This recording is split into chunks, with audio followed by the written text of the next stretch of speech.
If you've pressed play on this, then you, like so many before you, have made the noble decision to fall asleep to something mildly educational and quietly depressing. You are probably lying in bed, blanket up to your chin, phone dimmed to the brightness of a dying candle, wondering what corner of history we're wandering into tonight. And the answer, I'm afraid, is the corner that smells faintly of smoke, onions, and regret. We're not talking about kings, knights, or noble deeds. No. Tonight, we're visiting the forgotten end of the street, the kind of place historians politely skip over in textbooks and where tourists in medieval reenactment towns pretend not to look. Welcome to the brothel.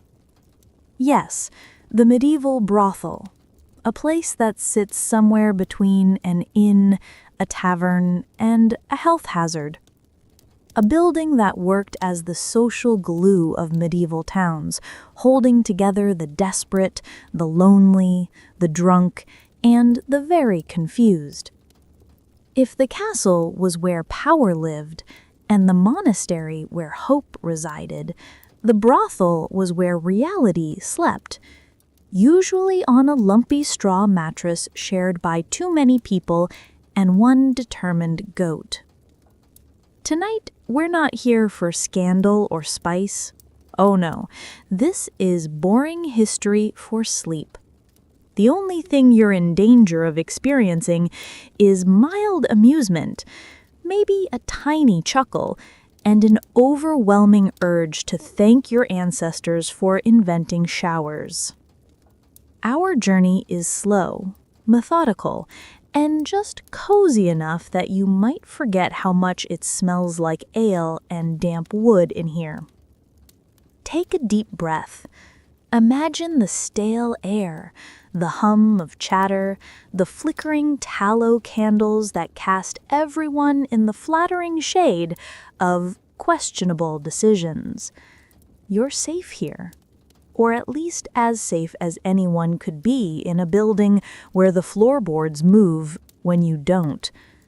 Pull your blanket close, because we're traveling back to a time when bathing was optional, payment was suspicious, and personal space was a myth. Subscribe and ring the bell icon and never miss our next video. Let's begin. Picture a medieval city, crooked rooftops, stone towers leaning slightly from centuries of questionable construction, streets so narrow 2 horses can't pass without one apologizing. Somewhere in that maze of alleys and shadows lies the beating heart of human desperation, warm, loud, and perpetually sticky. That's where we're going tonight. And if you make it through until morning, congratulations, you'll have survived what countless medieval patrons could not: a night in the brothel. You find yourself walking through the lower district, the kind of neighborhood polite people pretend not to know exists. It's late. The sky above is bruised purple, moonlight barely pushing through the chimney smoke. Every window drips with condensation and gossip. The cobblestones gleam wet beneath your boots, slick from a recent rain that has done absolutely nothing to improve the smell. The air here is alive. Not in a fresh, pastoral way, more in the sense of you're definitely inhaling several kinds of bacteria. There's a scent of roasted onions, burning tallow, and humanity clinging to survival. It's oddly comforting if you ignore the faint tang of open sewer and lost hope. The sounds of the district form their own symphony: tin cups clattering, laughter spilling from doorways, a lute string snapping in protest. Someone argues about dice, someone else sings out of tune. Somewhere, a donkey coughs in perfect rhythm. This is the soundtrack of medieval nightlife, chaotic, slightly tragic, and surprisingly musical if you tilt your head. As you turn the corner, you see it. A crooked wooden sign swinging on iron hooks, squealing each time the wind shifts. On it, a crude painting of a heart, or possibly a radish. Either way, it marks the entrance to the establishment of the evening. The brothel stands proud in its decay, a 3-story structure that leans just enough to make you nervous. The roof is tiled with ambition more than craftsmanship, and the windows glow with a tired yellow light that suggests someone inside has already given up. From the outside, it looks almost welcoming, like a warm inn if you squint and have low standards. You step closer. The door, swollen from centuries of humidity and questionable mopping, resists your knock. When it finally opens, it does so with a groan that sounds almost alive. You're met immediately by a wave of air so thick you could butter it.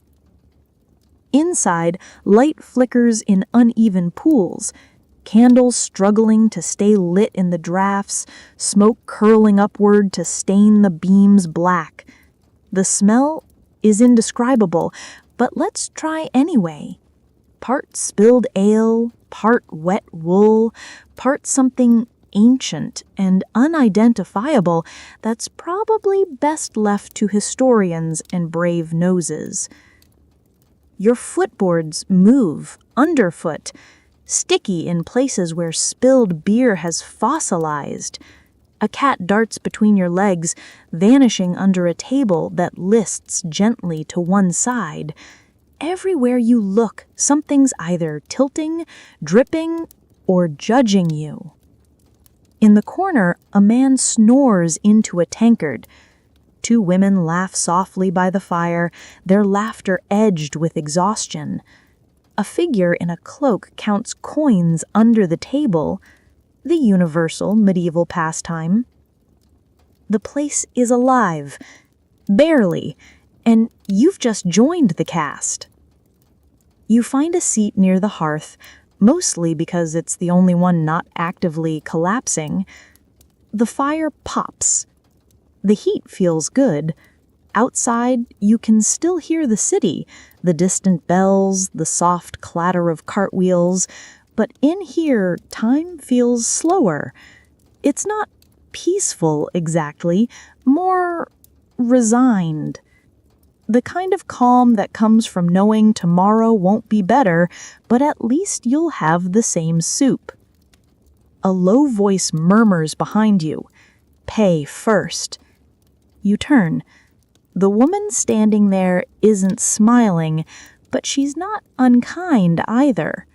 Her eyes are sharp, calculating, the kind of gaze that can measure a man's honesty and his wallet at the same time. She doesn't introduce herself. She doesn't need to. This, dear listener, is the madam. But that's a story we'll get to in a moment. For now, sit back in your rickety chair, feel the warmth of the fire on your face, and listen to the soft crackle of candle wax and distant regret. You've arrived, and you won't be leaving any cleaner than you came in.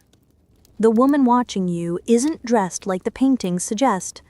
There's no velvet, no lace, no perfume strong enough to hide the reality of the building. Her gown is plain brown wool, practical and patched at the seams, more suited for bookkeeping than seduction. A string of beads circles her neck, not for fashion, but counting. Every bead, you suspect, represents a debt owed, a secret kept, or a promise she intends to collect on. Her hair, streaked with gray and pinned under a linen veil, gives her the air of someone who's seen far too much and plans to see more purely out of spite. She's not cruel exactly, just efficient. You get the feeling that if the city burned to the ground, she'd still be here by morning, sweeping the ashes into neat piles and charging rent for them. "New?" she asks, her voice carrying the weight of every night she's had to ask that same question. You nod, unsure if this counts as admission or surrender. She squints at you through the candlelight, as if trying to decide whether you're a potential customer, a thief, or just another lost pilgrim in search of poor life choices. Probably all three. The room hushes a little as she steps closer. Even the cat pauses mid-wash. There's respect here. Not the reverent kind reserved for priests or kings, but the practical respect you give to someone who controls the roof, the food, and the locks on the doors. She runs this place, she says, simply. Her tone leaves no room for doubt. This is not a tavern, not a charity. You pay, you behave, you don't bleed on the floorboards. Those are the rules.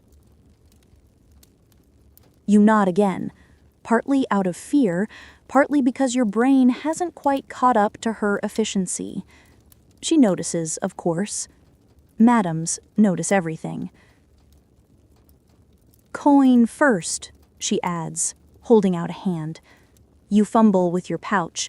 The coins jingle, betraying your inexperience. She doesn't even count them, just weighs them in her palm like a jeweler judging the purity of your decisions. "Enough," she mutters, "for now." Her eyes flick toward the room, scanning it like a captain checking her ship before a storm. Every woman, every patron, every flickering candle, she knows where it all is. She's memorized the rhythm of this building, and you can tell she's the only thing keeping it from collapsing into total anarchy. Someone at the far table starts a song, one of those crude ballads about love and taxes. The madam doesn't even look up. With a single raised eyebrow, she silences him. It's not magic, it's just power, the quiet kind that doesn't need to shout. She gestures toward a chair and pours you something that looks vaguely like ale and tastes vaguely like regret. "Drink," she says. "If you're staying the night, you'll need courage. If you're working, you'll need luck. If you're doing neither, you'll need to leave before sunrise." The fire crackles again, filling the pause with warmth and smoke. You sip the drink, pretending it doesn't burn on the way down. It does. Everything in this place burns eventually. The madam studies you one last time. Her eyes narrow slightly, not in judgment, but in the way a merchant might evaluate a piece of pottery, where the cracks are, how much it's worth, whether it will survive another winter. "You'll learn the rules," she says, "or the rules will learn you." Then, with the same quiet authority, she turns away, already solving the next problem before you finish blinking. A woman tugs at her sleeve. A drunk man drops a coin. A candle sputters out. The madam keeps moving, her shadow crossing the room like a tide rolling in and out. Calm, inevitable, unstoppable.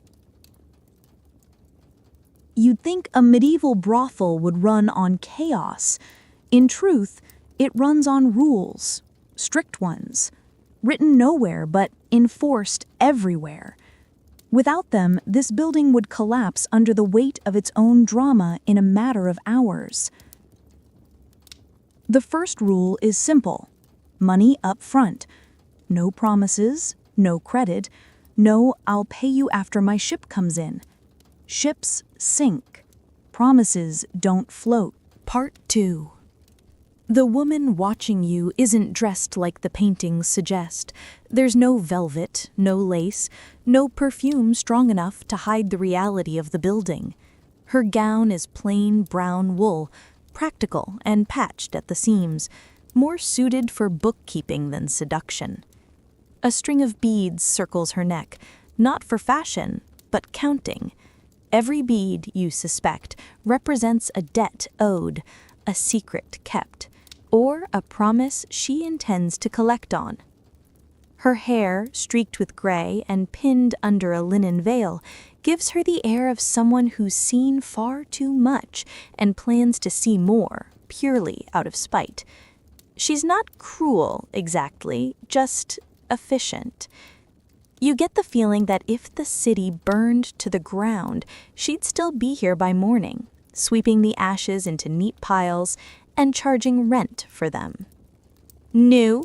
she asks, her voice carrying the weight of every night she's had to ask that same question. You nod, unsure if this counts as admission or surrender.